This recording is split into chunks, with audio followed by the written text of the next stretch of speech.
and welcome back, everybody, to another episode of the Sports Mixtape. We've been gone for quite some time, guys. Missed you guys. Couple weeks, right? Oh, we took a week off, yeah. Yeah, so we didn't put out an episode last week. A lot's gone on. We've had Easter. Spring break Kids' time. spring break. Couple of us went on trips. Couple of us worked, you know. Got to bring home the bacon. Somebody right. does. Well, I hope you guys enjoyed the spring break, any kind of break that you got. Yeah. Brad, give us a 60-second trip review of Aruba. Oh, Aruba. Yeah, you guys got in on some of our Instagram bets. The 3-leg parlays didn't pan out, but we missed out on a great NCAA men's finals. Luckily, the hotel bar had it on, so I got to see the second half of the game. There you go. Congratulations, Michigan Wolverines, on your NCAA championship. What a great game it was. UConn, they tried to scrap back at the end there. Gave them a fight. But, yeah, snorkeling and food. It is a island of the Netherlands. Everything's Dutch. They got a Dutch pancake house. Yeah, nice. But the local cuisine, all fresh seafood and all, can't go wrong. Kids had a good time. Good. I'm tired. What'd you say? You look tan. But what'd you say when you go with just the wife? It's a vacation. Yeah, when you go with the kids, it's a trip. When it's just the wife, it's a vacation. Exactly. Lesson learned. Yep. The other thing we missed out on was the Masters. We didn't get to cover it last week, but a lot to talk about there. Oh, yeah. What do you guys got on the Masters? A lot. Man, Rory, back-to-back. That's impressive. I mean... Only the fourth guy to ever do it.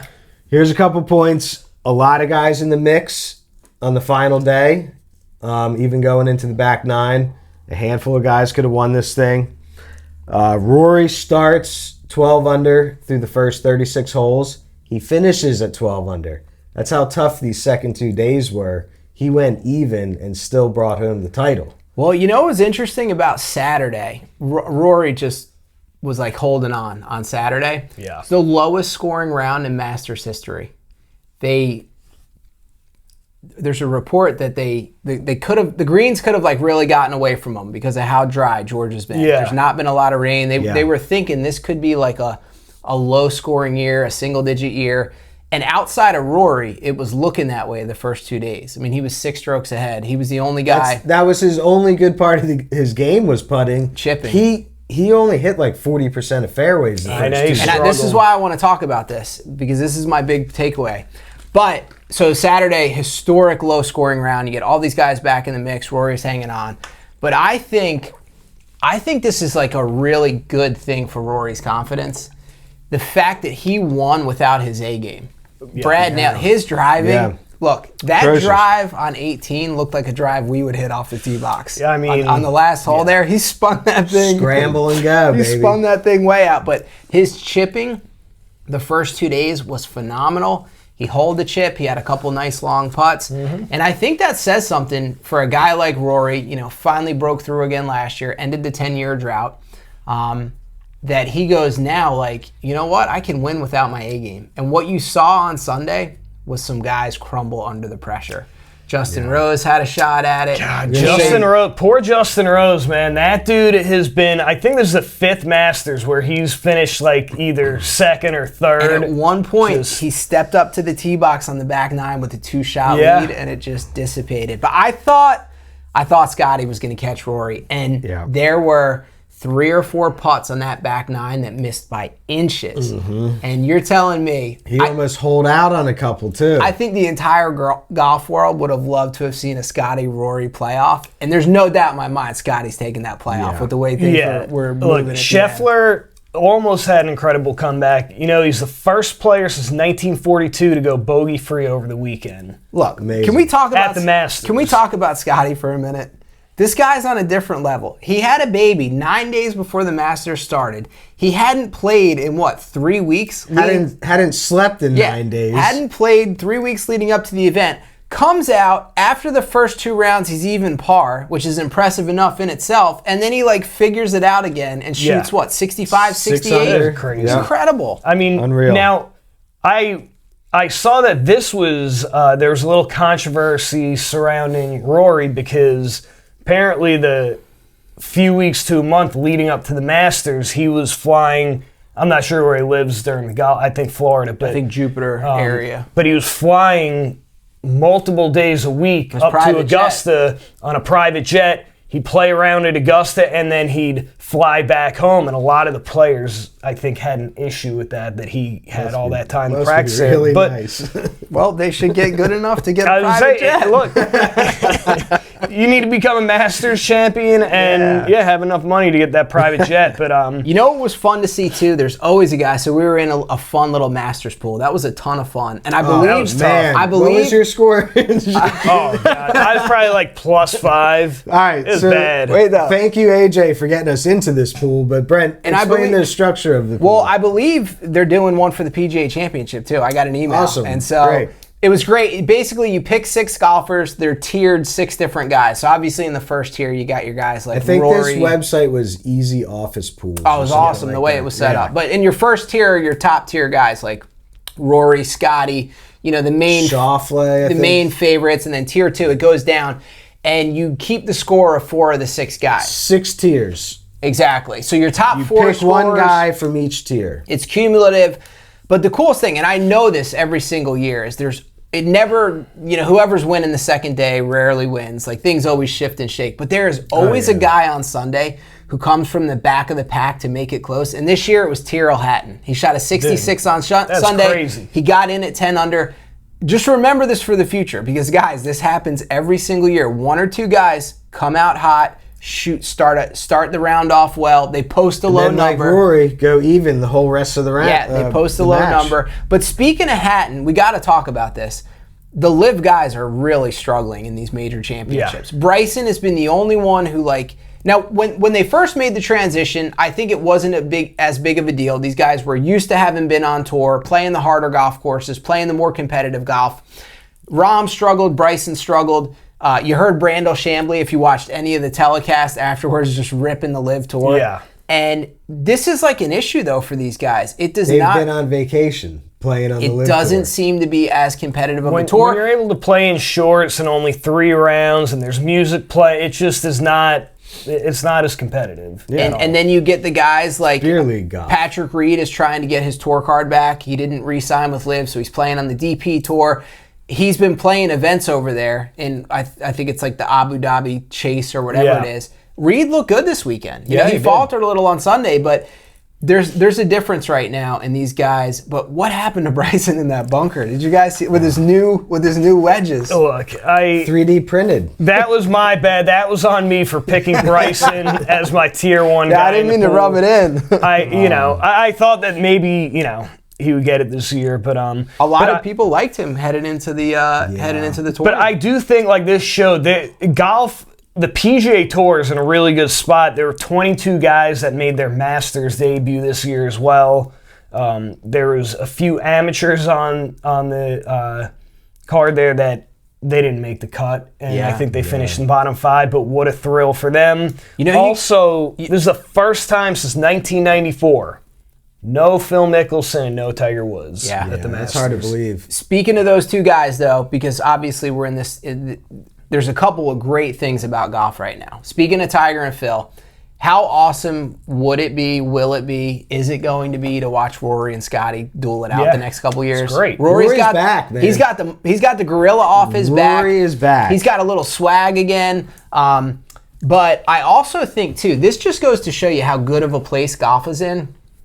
On Sunday, there were about 5 or 6 guys I would have been pumped to see win. I wanted to see Rose win. I would have loved to have seen Scheffler win. I love Rory going back to back. It would have been cool to see Cam Young. It would have been cool to see him get his first win. Yeah, I would have loved to see Rose actually take this one. Man. But golf is in such a good place right now where you've got a lot of these. And I'll tell you a young guy to watch out for. Coming in, I hadn't really heard much of him. That Jake Knapp kid. He's slim, slender, hits the ball a ton. I still like Gothenburg. He didn't play a bad Masters. This was his first Masters, right? No. Yeah. I think so. I think it was actually. All right, so let's not hang up too much on golf, but 2 questions for you. 1, does Justin Rose end up getting a green jacket, or is this it for him? It's hard to say. Yeah, he's been so close. It seems like he kind of crumbles a little bit when the He's big in the pressure's mix. on. He's What he always ha- in the mix. Is 1 year going to be his year? What he has going for him is that you can win the Masters at an older age. Phil did it. Yeah. Ben Crenshaw Yep. did it. Tiger Tiger did He's did got it. plenty of time. But listen, he's 12 under with 9 holes to go.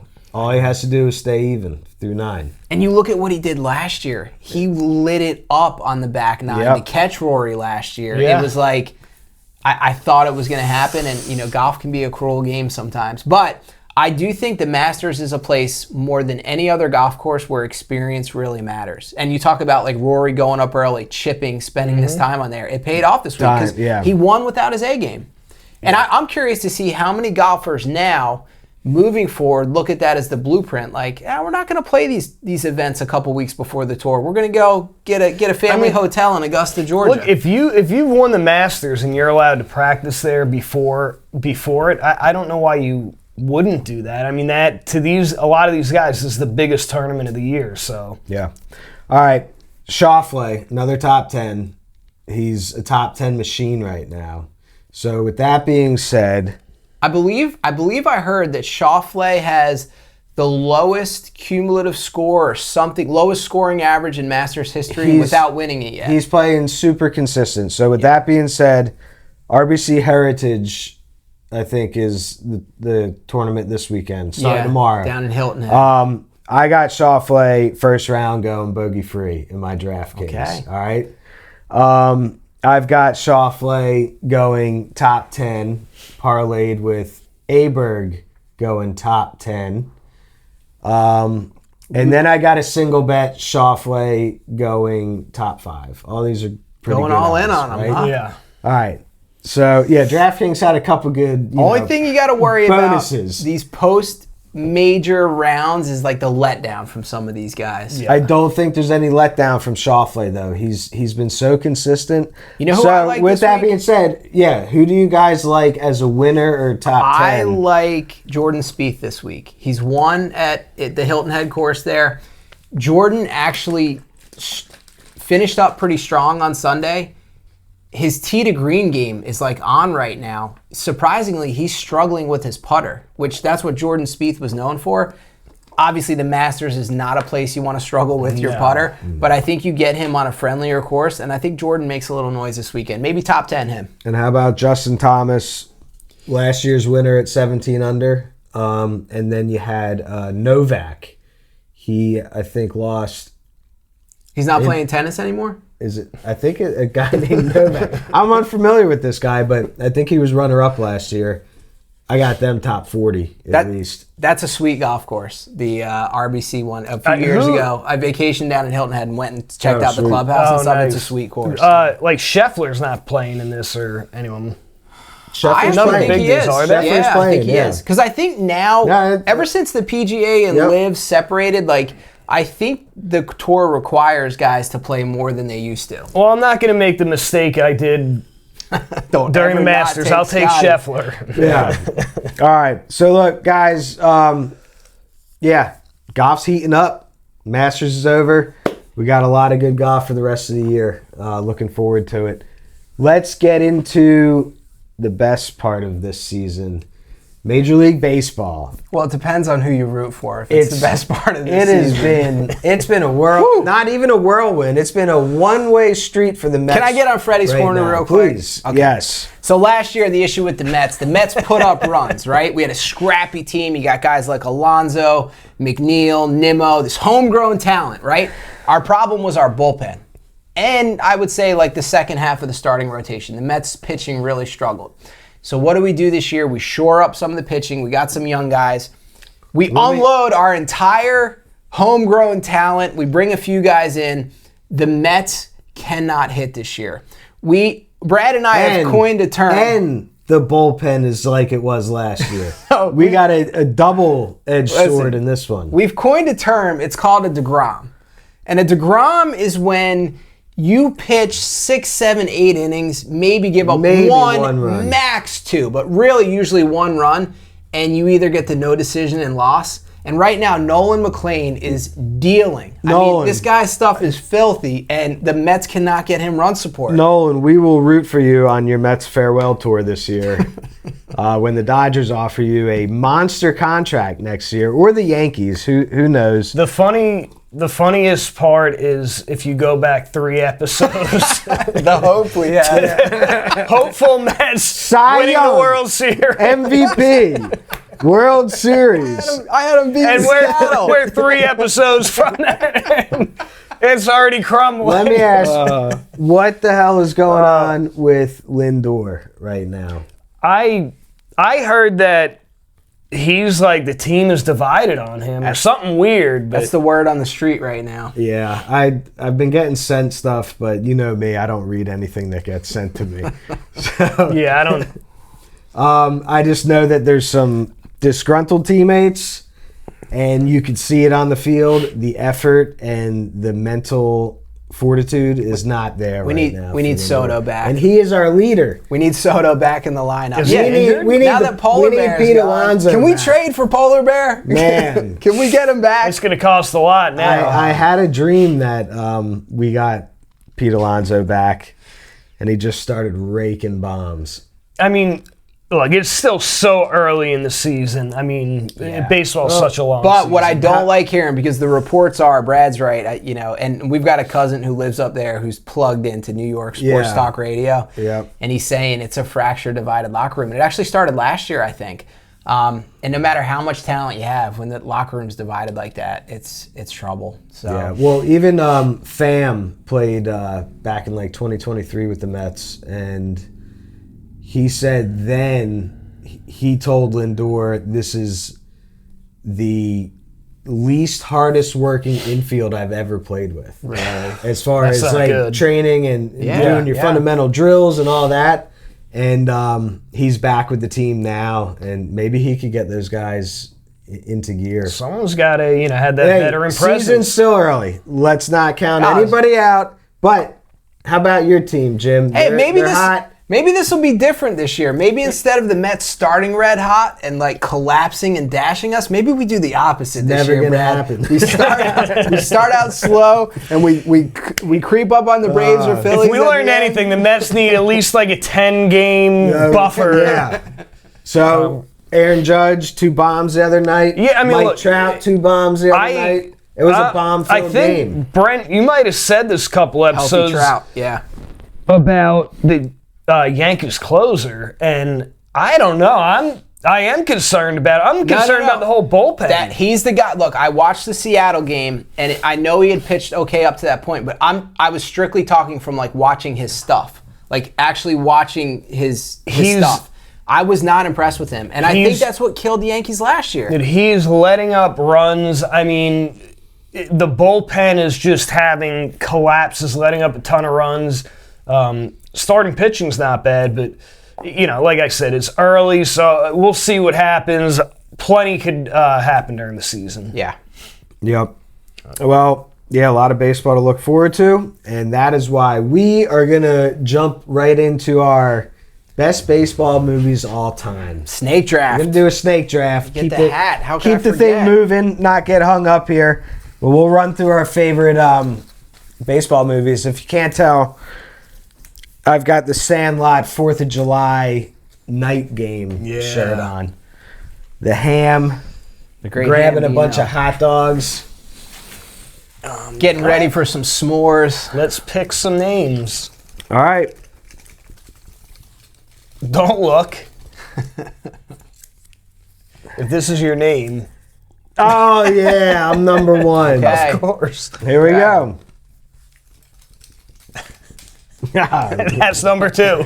Number 2's on the table, Brent. All right. Jimmy, you've been getting shafted Yeah. on these snake drafts, man. So this is going to be an interesting rotation. We have to make sure we're paying attention. It's going to go like this. Like this. I'm going to keep track. Yeah, there you go.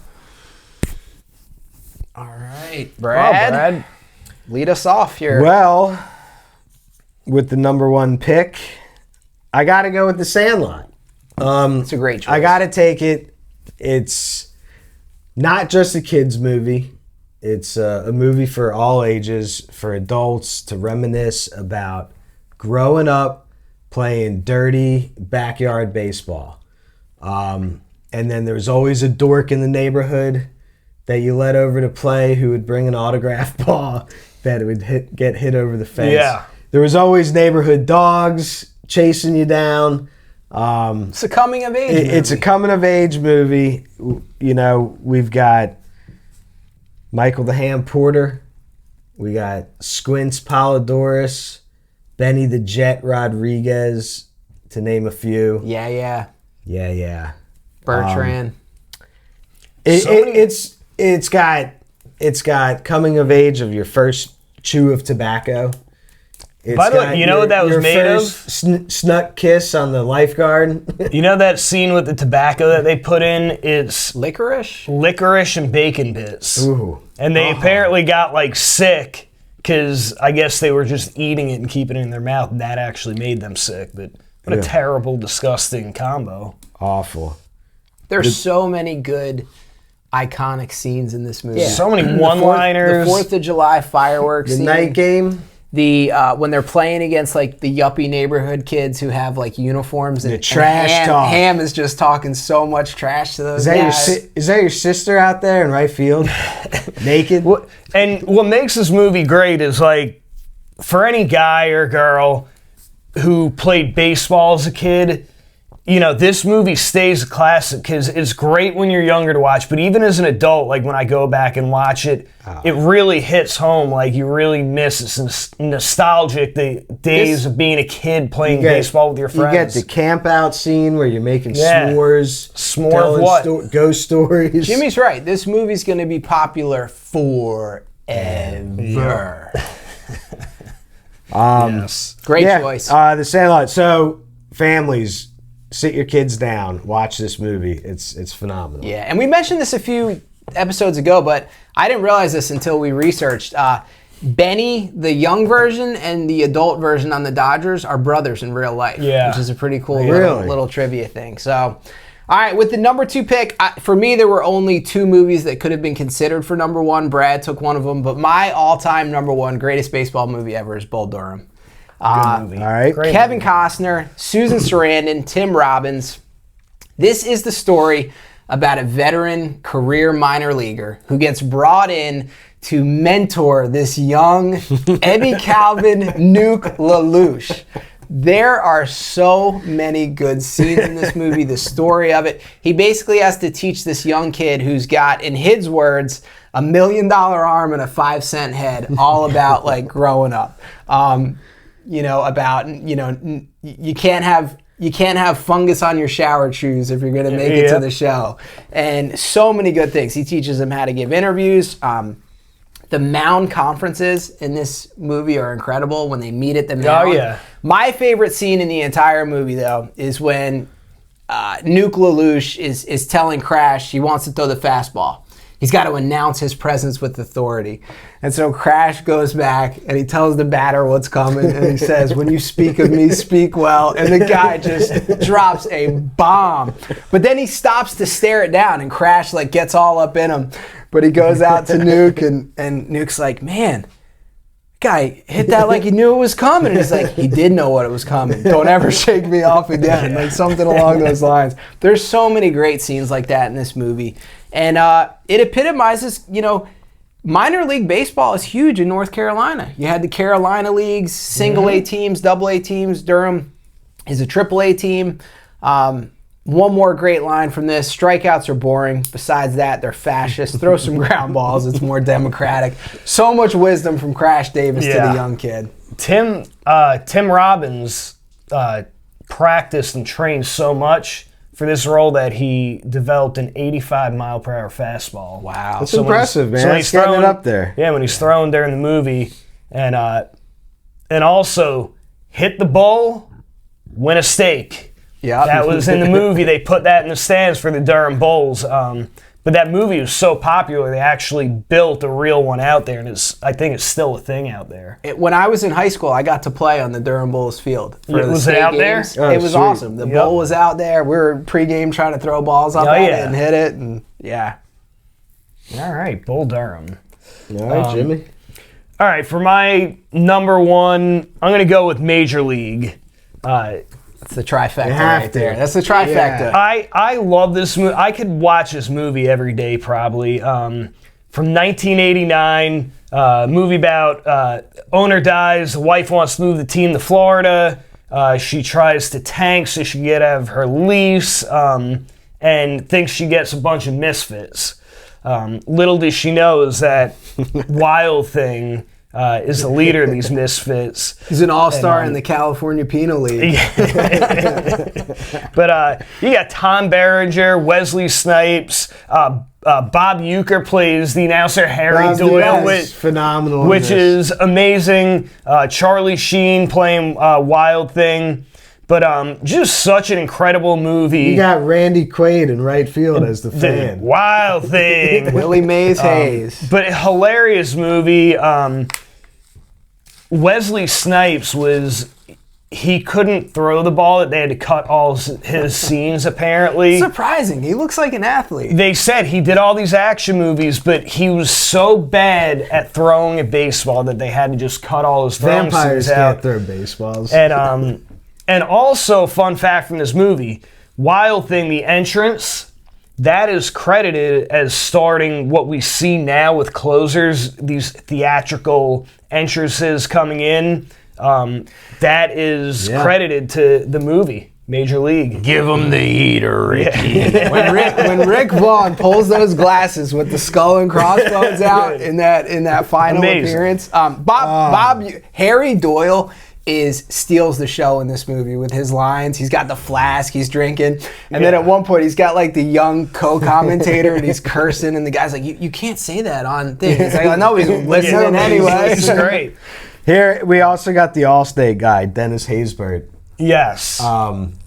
Pedro Serrano. Serrano. And Jobu helping him out, hit home runs. So you were just telling me before the show, what's the interesting fact about him? Well, this guy, he was a former ball player, but he would hit home runs pretty much on command for the movie. The guy was he could mash the baseball, apparently. Yeah. But, yeah, Major League, great movie. All right. Solid. All right, for my number two, I'm going to have to go Field of Dreams. All right, good. Field of Dreams is just a classic baseball movie to me. AJ's favorite movie. Phenomenal movie. I thought it was Varsity Blues. But this is Ray, who is played by Kevin Costner, hears a voice that tells him to build a baseball field. He does this in his corn crops, much to the dismay of his wife. But he does this, and all the ghosts of baseball legends come to play at the field, including Shoeless Joe Jackson. But this is like a heartfelt movie because you realize his dad is one of the baseball players in it. And in real life, Kevin Costner's daughter is choking on the side of the baseball field. His dad has to not get his at-bat, come off the field, and save the little girl. And that kind of mimics, I guess, what he did in real life. He gave up baseball because he would rather help people. So just a great movie, heartfelt movie. That was very Moonlight Graham, yeah, the doctor in the movie. Yeah, and super fictional movie too that you don't even realize. Now, what's sci-fi movie? Now, this is sci-fi sports what's the famous line from that movie? If you build it, he will come. Yeah, if you build it, they will come. He will come. He will come. Yeah, they're talking about his father. It's a sci-fi baseball movie, but it's such a great movie. And that cornfield, ball field, they play games now. Yeah, well, they built a real one. A group led by, I believe in my research, it was Frank Thomas, bought the field years ago, and now they actually have some major league games out there, which is pretty awesome. Sweet. Yeah. Another fun fact. James Earl Jones in this movie, too. Well, James Earl Jones is great. He's in two of our first three baseball movies. James Earl Jones. Fun fact about this. This movie actually has Matt Damon and Ben Affleck in it before they were ever stars. They're actually really extras at Fenway Park. And they said, Nice. when they were asked about it, they said, we were really just kind of trying to become actors, and we really wanted to meet Kevin Costner, so they figured if they were become extras, they'd be able to meet him, which didn't happen, but... Great. Yeah, I think, Kevin Costner is in probably more than one movie that's going to show up. That's two already that he's on, that James Earl Jones is on. But this, you don't realize it. Like Brad said, you're watching a sci-fi movie. Yeah. But you don't even realize it as it's going through. Yep. I mean, who was it? Was it Ray Liotta played Shoeless Joe? Yes, Ray Liotta. Yeah. Great choice. All right. Karen! So for my next pick, I think this is one of the all-time best sports movies. I'm going Moneyball with Brad Pitt and Jonah Hill. Strictly, Brad Pitt is phenomenal in this movie as far as his acting. He's playing Billy Beane, general manager of the Oakland A's. This was when analytics really started taking hold in the game. I'm not a huge fan of what analytics have done to the game, but I will say, and Jimmy knows because these teams battled those Yankees teams. That Oakland A's team, that young pitching staff of Tim Hudson, Mark Mulder, Barry Zito, you had the scrappy guys. I believe at one point they had either a 22 or a 24 game winning streak. They always ran up against the Yankees. The Yankees handled them in the playoffs. But it's a great movie where Billy Beane, Brad Pitt's character in this, has this mindset. I don't have a lot of money with this team. We're going to find guys who get on base. We're going to find undervalued hitters. And when he first brings it in, the scouts hate him for it. I mean, the one guy is like so frustrated and angry because one of the best parts in that meeting there, Billy Beane is spitting a dip in the meeting, and they're like, yeah, but what is he? He only did whatever. But what does he do? Get on base. And so Jonah Hill is this like analytical, data-driven scientist kid who is helping Billy Beane build the franchise. And then he brought it to the Red Sox, right? Well, did he come from the Red Sox? He turned the Red Sox job down. But that's where guys like, Theo Epstein? Yeah. And now this is what baseball is run on, is this analytical driven, which I think is taking a little heart and soul out of the game. But this was a really good movie. Yeah, and this is a great movie. Analytics in baseball don't work. I mean, it sucks. You see it all the time. It sucks the soul out of the game. But you know what does work? Getting on base. Well, you could argue. Here's what I'm going to say about this. These are some of my favorite teams to watch play ball, are these lower budget teams that succeed. The Kansas City Royals team years ago that beat the Mets in the World Series, one of the lower budget teams. You had this A's team here. Spending money doesn't always mean you're going to be good. Look at the Mets. They spend tons of money. The highest payroll in baseball They spend tons of money. Look, as a Yankee fan, I've been telling people that. We spend money all the time.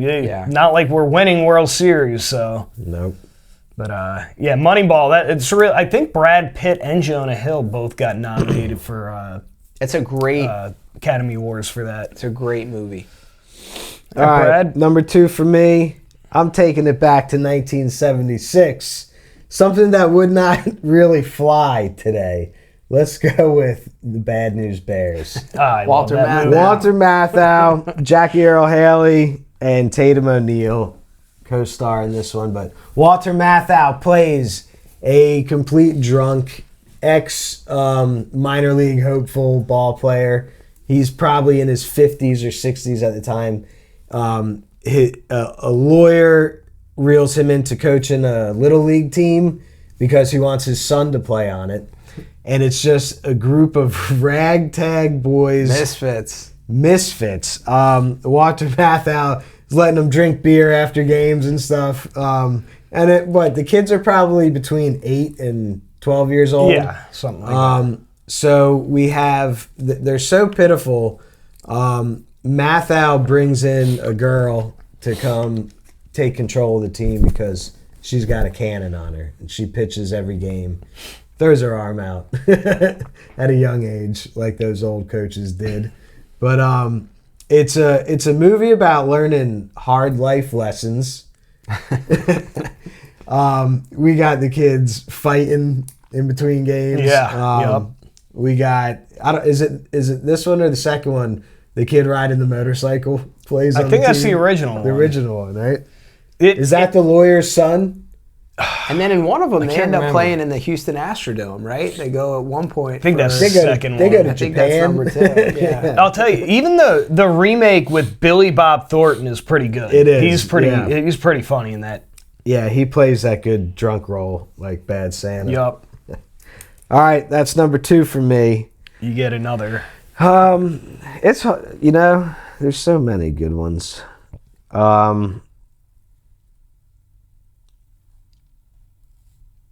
Let's go with another oldie but goodie, Mr. Baseball with Tom Selleck. I got that one on here too. Mr. Baseball is about I a love washed up at the end of his career ball player, and Tom Selleck. He finds new life in Japan. He's also joined there by Dennis Haysbert, Pedro Serrano from Major League, and it's just I just remember this movie being hilarious. It's like the language barriers and all that. It's good because he falls in love with a Japanese woman there who happens to also be the manager who hates Tom Selleck. It's his daughter. When does Tom Selleck not fall in love? he's always fallen in love every movie, but yeah, this is a good movie. It's kind of like teaches you a life lesson. He comes in, he's very cocky, he thinks he's the man. His teammates hate him, and he realizes that in order to succeed, he has to kind of stop trying to show off and just be a part of the team. So yeah, I mean, I still love that movie. And fun fact about that, Tom Selleck actually trained with the Detroit Tigers all off season, training for this movie, and even played in a preseason game with them. Yeah. Well, The real Will Ferrell. Yeah. speaking of the Detroit Tigers, for my next pick, I'm going for love of the game. Kevin Costner, again. He'll never be a co-star. Ever. He's aging pitcher Billy Chappell, spent his entire career with the Detroit Tigers. He's coming out to the end of his career and he's got decisions to make. Is it time to hang it up? There's talk of him potentially being traded. He's kind of past his prime. He's really done well for the team. And he's going into his, what we don't know at the time, but his final game. And it's an inning-by-inning sequence in flashback of his entire career in life. There's a romantic part of it. There's a love story tied in. Vin Scully is the broadcaster. His iconic voice is incredible. He's pitching against the Yankees. He's got one of his former best friends is someone who plays on the Yankees now. And inning by inning sequence as he makes a bid for a perfect game. Got John C. Reilly as his catcher. Yeah. This is a really, really solid baseball movie. And again, this is one where it gets inside the pitcher's head. Yes, and the guys all look like they know how to play the game.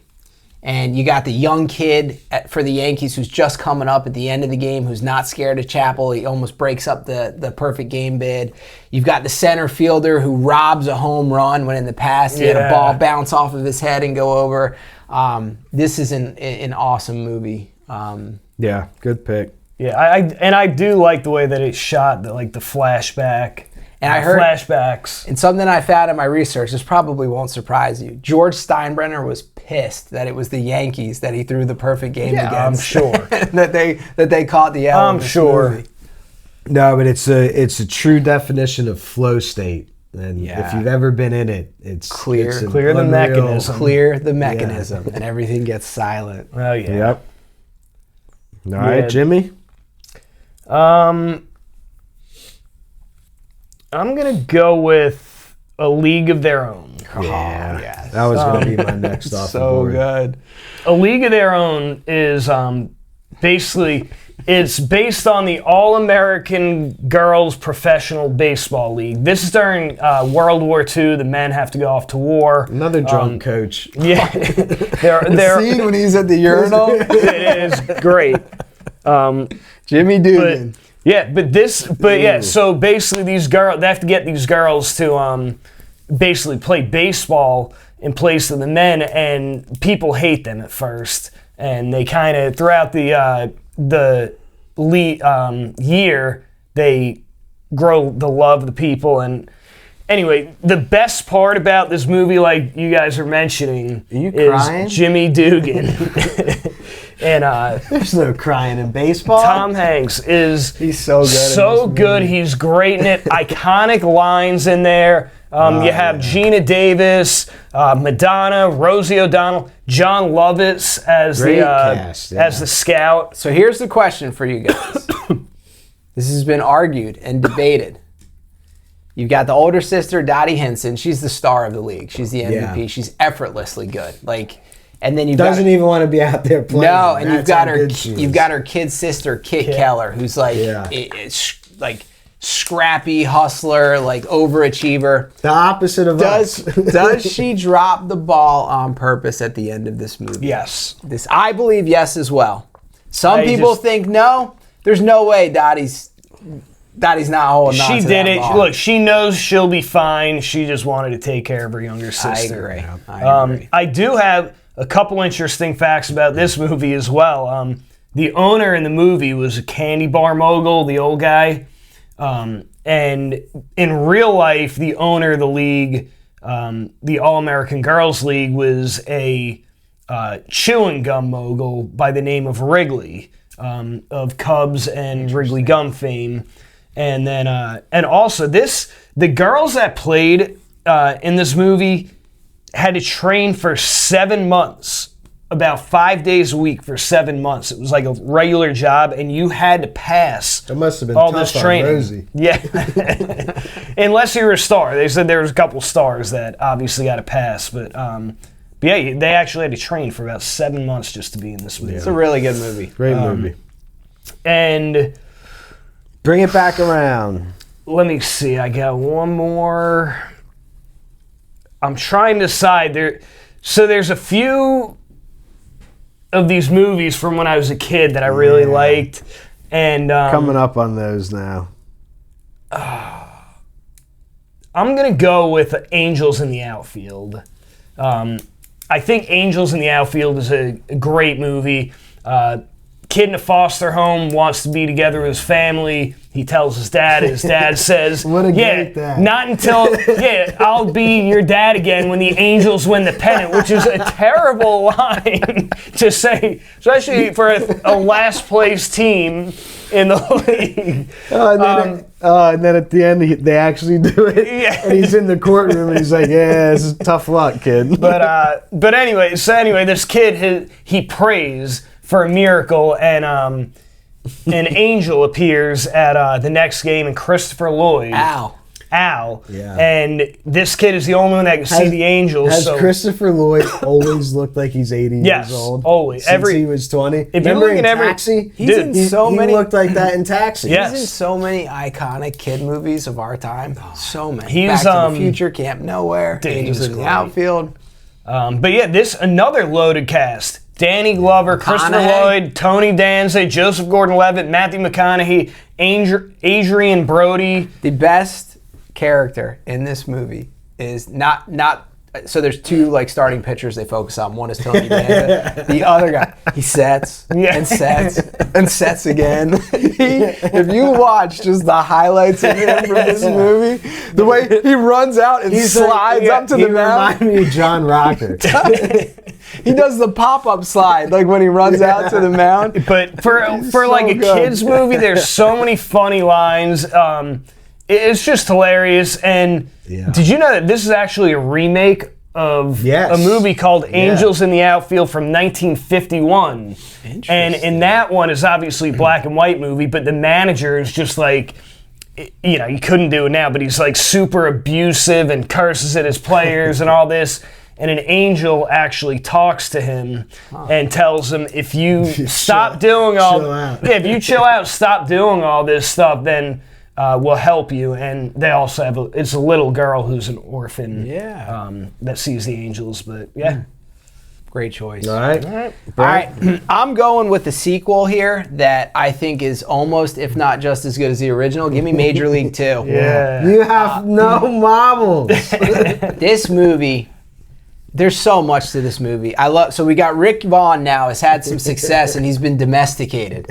He's got this like woman who's like trying to tame him, and he's wearing suits, and he's just not Rick Vaughn anymore. And he realizes at the end he's got to get back to his roots. His old crush helps him realize that. You've got the catcher Rube Baker. He's going to be taking over for Jake at some point, and he was based off of Mackie Sasser, the old Mets catcher who developed the inability to throw the ball back to the pitcher. Oh. That's who Rube Baker is based on in this movie.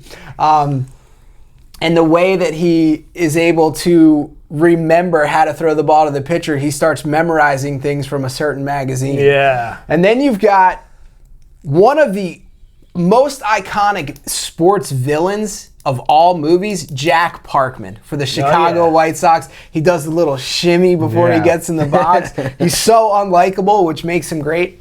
But to me, the best part of this entire movie, the manager has a heart attack, and he's in the hospital, penned up, and he's not supposed to be doing anything to like get excited or to raise his blood pressure. And he's listening to the game, and there's like some British show on, and he's in there freaking out, jumping up and down, and the nurses come by, and he goes, "I love this British." Beep. It's the best part of the movie. Give me Major League 2. All right, good choice. I'm going to take it back to the kids' movies. Let's go Rookie of the Year. Yep. I haven't mentioned it. Henry Rowan Gardner. This kid, him and his best friends are huge Chicago Cubs fans. And he breaks his arm. They love playing baseball. He has this freakish break that tightens a ligament to where he could throw. They go to the game, he's got his cast on, right? Or just gets his cast off. When he gets it off, he goes, "Funky butt loving."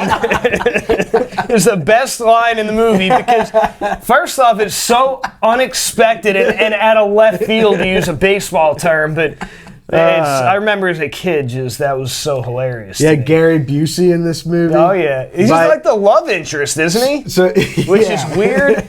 So when he have you seen Gary Busey's stuff nowadays? Yeah, dude. Yeah, I feel bad even laughing at him now. You like buttered sausage? Dude, I can't even. So he breaks his arm. It gives him this freak ability to just throw a rocket. He goes to the Chicago Cubs game, catches a home run ball, and throws it back in, and he throws it on a line all the way to home plate. So the Cubs sign him. Yeah. I mean, why not? Is this another sci-fi movie? The Cubs sign a 12-year-old to come out, and he just throws gas. He's got this weird, like, crank-up delivery. Yeah. And then another one that's got, like, the villain home run hitter on the other team. Wasn't it? We also had I can't think of his name from Home Alone, one of the thieves. Daniel Stern. Daniel Stern. He's the bullpen pitching coach or something. Yeah, he plays the crazy guy. You know, he gets locked in between the two doors, so you don't really see him for the rest of the movie. And you know why that is? Because he directed the movie, so he wrote that in so he could direct instead of having to be in the full movie. I gotcha. He always had a mouthful of sunflowers. Yeah, oh yeah. Yep. All right, Rookie of the Year. Yeah, that's a good one. I'll have to think about it. All right, final pick here, Brad. This is it? Well, there's two that I really want to pick from. Let's go 1992. John Goodman as the Babe. Great movie. I loved this movie as a kid because you always thought about being the greatest ball player of all time. And for a long time, it was Babe Ruth. The true epitome of a beer league baseball Sultan of SWAT. The guy, I mean, the guy, first of all, he was a mountain of a man compared to all the other ball players He out there hit more at the home time. runs than entire teams. It would be like someone now having a season where they hit 300 home runs. Yeah. This guy would smoke a cigar in the dugout, then go up to the plate and just mash a home run. He would be hammered going up to the plate most games, but he swung an absolute log of a bat. And you see that in this movie, too. The kids trying to pick it up. Yeah.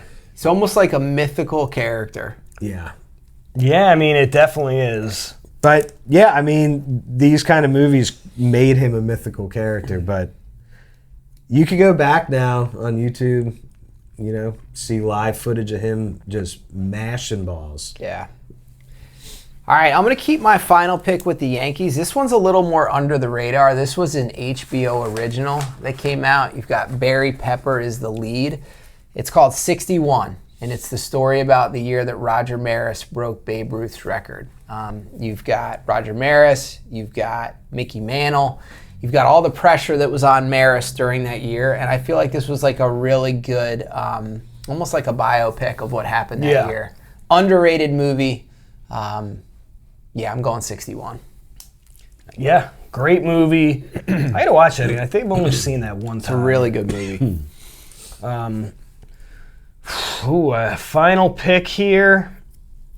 Is it Mr. 3000, No. Fever Pitch, It's totally that one. Bench Warmers? we'll go Bench Warmers. Oh, what a great one. So bench John Lovitz again. This is another baseball. It is John Lovitz. This is a full-on comedy. Is three grown men Rob ridiculous. Schneider, David Spade, John Herter form a baseball team to play against the neighborhood bully baseball Napoleon kids. Dynamite's in this movie. It's Nick Swartzen's got a fear of the sun. yeah, he won't leave the house or the closet. Suntan lotion. If you've seen this movie, then you know what beef stew means, and you want no part of it. But yeah, this is just a great movie. Rob Schneider is really the leader of these guys, and then they end up getting all the kind of like misfit, nerdy kids to come in and play on the team and play against these bullies. But the pitcher on the rival team comes out in the championship game, and it's about a 45, 50-year-old guy, and he just hands a piece of paper that says, "I'm 12 with like $10," and the umpire accepts it. But they actually put that in because that was based off of Danny Almonte, famously 14-year-old that played. The New York 13-year-old. Literally World Series star. And also this movie is a Happy Madison production, Adam Sandler's. But You can't go wrong with before Happy this, Madison. Schneider and Spade actually had like a rift where they weren't talking, whatever it was, and Sandler cast both of them, made sure they were both cast in this movie because he wanted them to work out their differences, and they did. Nice. Good now, Nice. That was a good draft.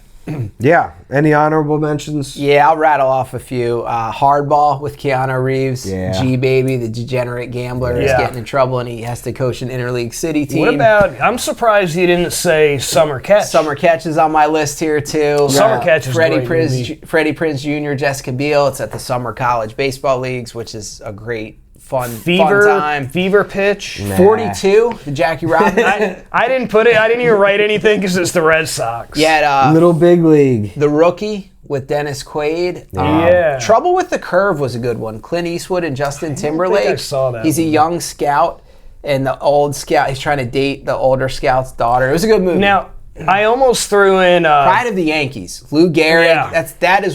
That one should have been on my That's a list at some point. classic. That's an all-timer. It's the Lou Gehrig story. How about The Fan? Another Wesley Snipes De one. Niro and Snipes. Yeah.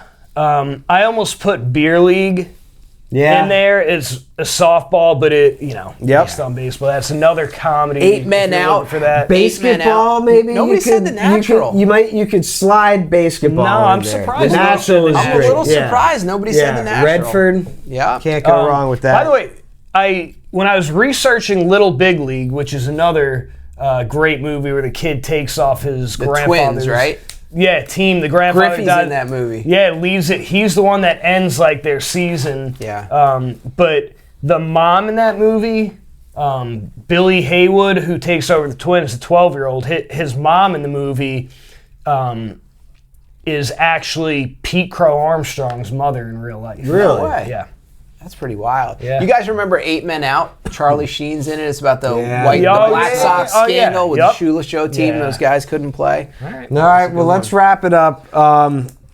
Thanks for joining us again. Let us know in the comments on YouTube and on Instagram what your guys' favorite baseball movies of all time were. Real quick, congratulations to our 2 cash prize winners from our NCAA tournament bracket. They have been paid out. We have picked a random winner for the video game console. I will announce that this weekend on our Instagram page. So tune in to the Instagram page to find out if you won the Nintendo gaming system. Yep. Next time we come to you, we'll be hitting some NBA playoffs coming up starting soon. That's exciting, so we'll have a little trivia going on. Yep. Thanks for joining us, guys. Tune back into another episode of the Sports Mixtape.